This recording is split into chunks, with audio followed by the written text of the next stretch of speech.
Hello and welcome to Azalea Crochet. In this video, we are going to go over how to make this super easy and chunky crocheted bow.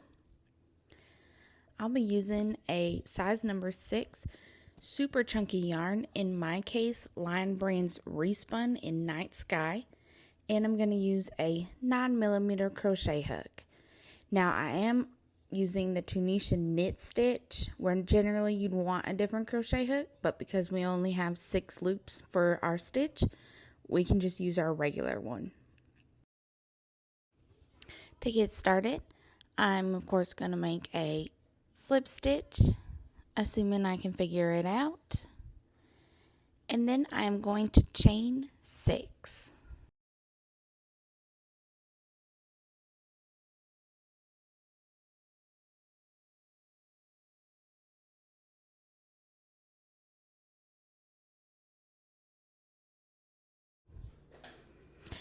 And we won't need any extra stitches for turning, so we'll just have our 6, and we can start with our foundation row. Now, we include that loop on the hook as our first loop, so I'm going to go through the top of the next one and just yarn over and bring up an extra loop, and you'll see for every stitch I repeat the same step, keeping them all on my hook.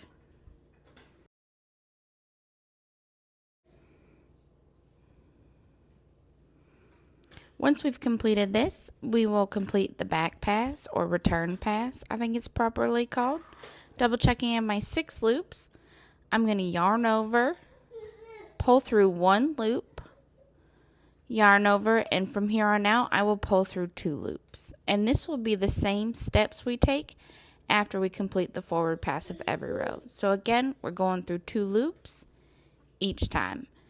And now we can start the Tunisian knit stitch. So you're going to see we kind of have these vertical bars. There is a bar in the front and the back.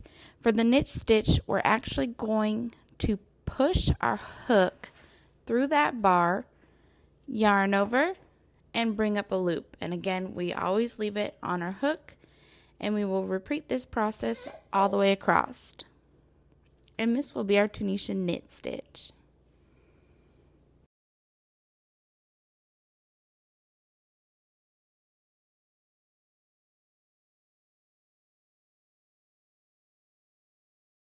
For this very last one, the only slight difference is we are just going to push through, keeping those 2 far loops on our hook, and then there will be a back loop on the back, and we'll yarn over and complete it. So instead of just 1 and 1, there will be 2 between our loop. And again, we will complete the return pass by yarning over, going through 1, and then through 2 each time. And notice I'm kind of tugging down on this a lot. The knit stitch is known to curl kind of egregiously, so just to prevent that a little bit, you can try and keep these stitches loose, and you can always kind of pull down on your project as you're working through it, just to give it a little bit more give and not make the stitches so tight, and then help a little bit for the curling. Although really, unless you are banding the ends, assume there will be some curl. Luckily with a bow, we don't mind. I'm going to go ahead and repeat this stitch for a total of 99 times, and then we can get to, I don't even know what the word would be. We'll finish up the stitch by slip stitching off. So here we are. As you see, I went ahead and did 99 of those rows, 99 forward passes. And now to complete this stitch, I'm going to come over, and as I go through each of my posts, instead of leaving that loop on the hook, I am going to slip it right off like that, kind of braiding the end and completing the stitch in itself. And after this, we will go ahead and tie off and hide our tails on each end of our main ribbon piece.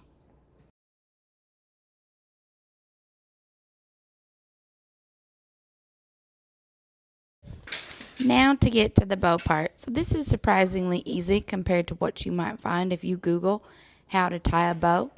We are going to come put these 2 edges together and get our center fold.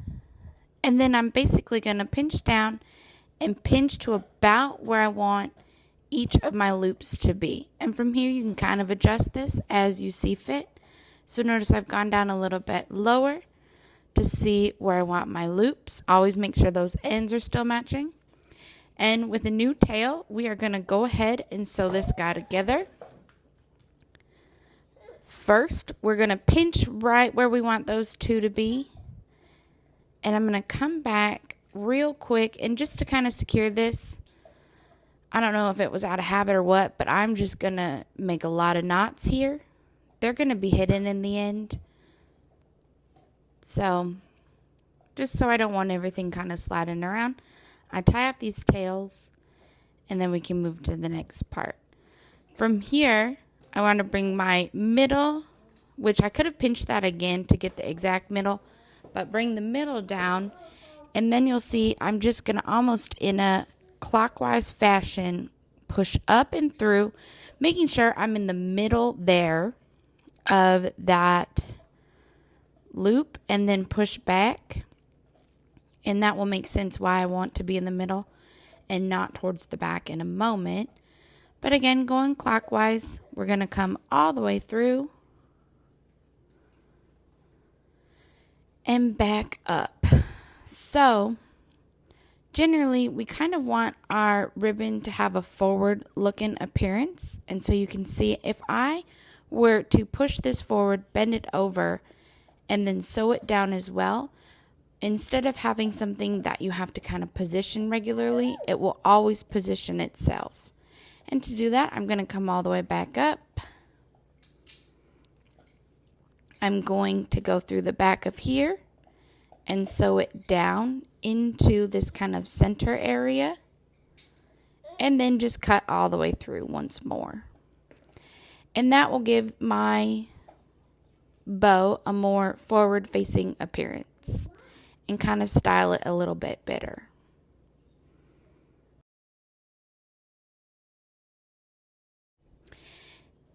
Now for the middle part, I had started a second, we'll call it a ribbon of Tunisian stitches, but I wasn't sure how long I needed it to be. I think I ended up making 15 stitches to go all the way around, but I wanted to tie off my bow portion so that I can really fit this to the bow itself and kind of get the exact tightness I need. So for the middle portion, you will do the same exact stitch, but we'll only have 4 loops on the hook. And I suggest going to about 15, give or take a few. But before tying off that piece, go ahead and measure it on your bow so you get it exactly where you want it. And you'll see, just to secure this, I'm going back through one more time and trying to get those tails on the same side so that I can sew them off. Now here, I end up kind of knotting my tails, and then I will hide them back into the knot. Notice that one is real short. If you have a short tail, you're going to want it coming out maybe the top or the bottom of the bow where it will be hidden by the middle ribbon, but hindsight is 20/20. So I did my best to hide it, and you'll see I do take this tail and push it up to the top because at least the middle portion will completely secure that. And then I just do my best to hide the other one.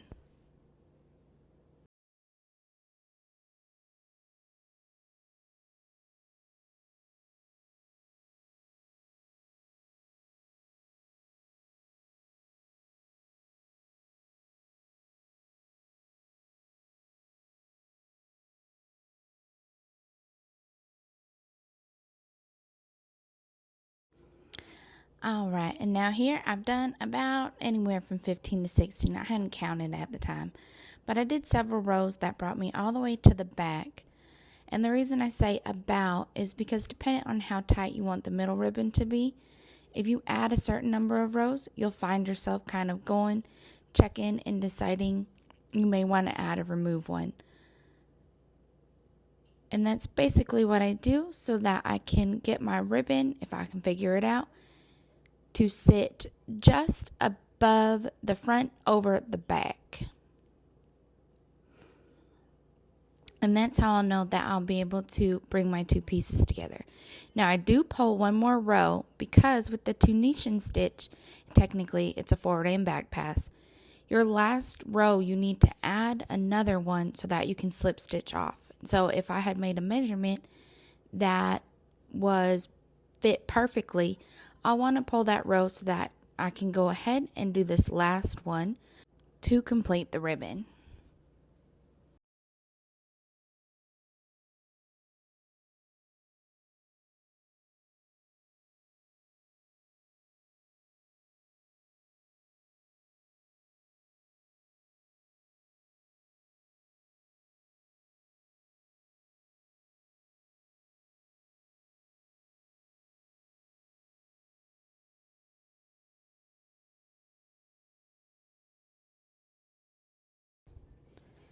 Now to attach our middle band, we're going to go ahead and just use each of those tails. I found pretty quickly, as you'll see, it's probably best to leave the tails very long. It makes it easier to sew through. But I'll go ahead letting this band just kind of float.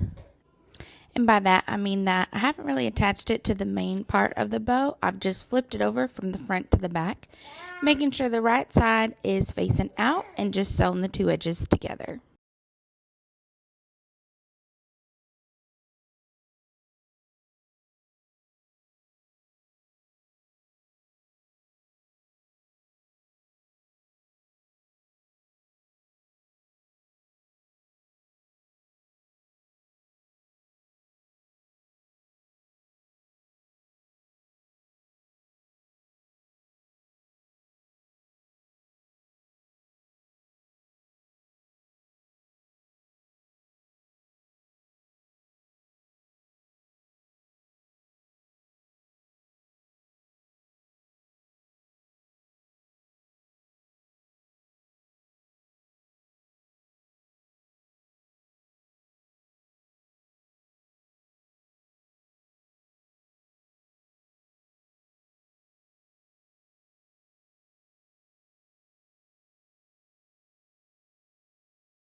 Now the very last thing we're going to do to try and make these little bows sit kind of separated, how I've just forced them apart, is actually sewing them together like such. So we don't want them to get flat and not have that just bright bow appearance.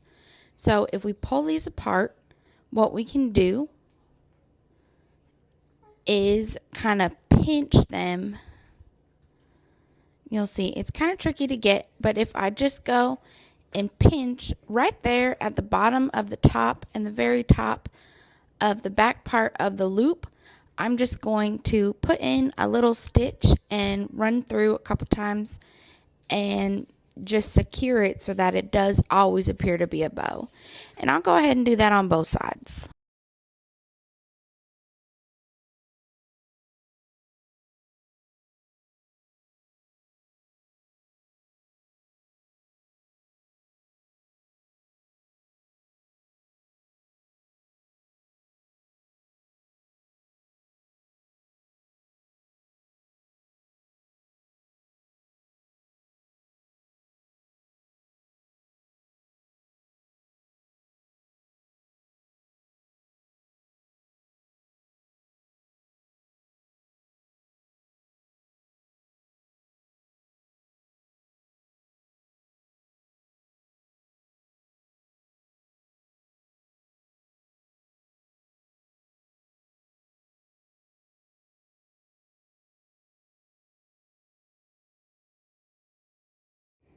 Now here you'll see I'm going to get a little too overzealous and think, oh, maybe I'll secure the bottoms where the tails of this bow is and kind of make them stay in place.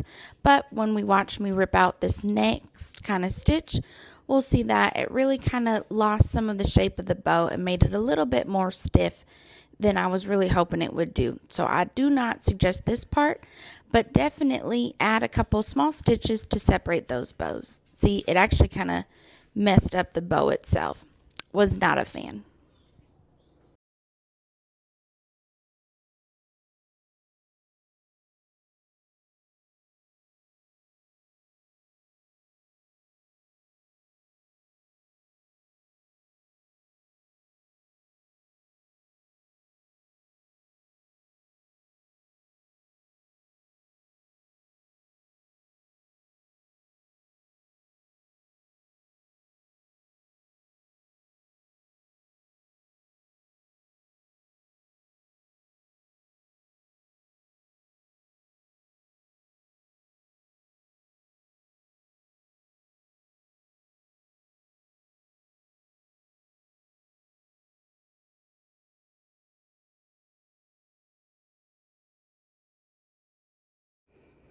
And finally, we'll go ahead and secure those tails, hide them in the back, and that completes the process of making our bow.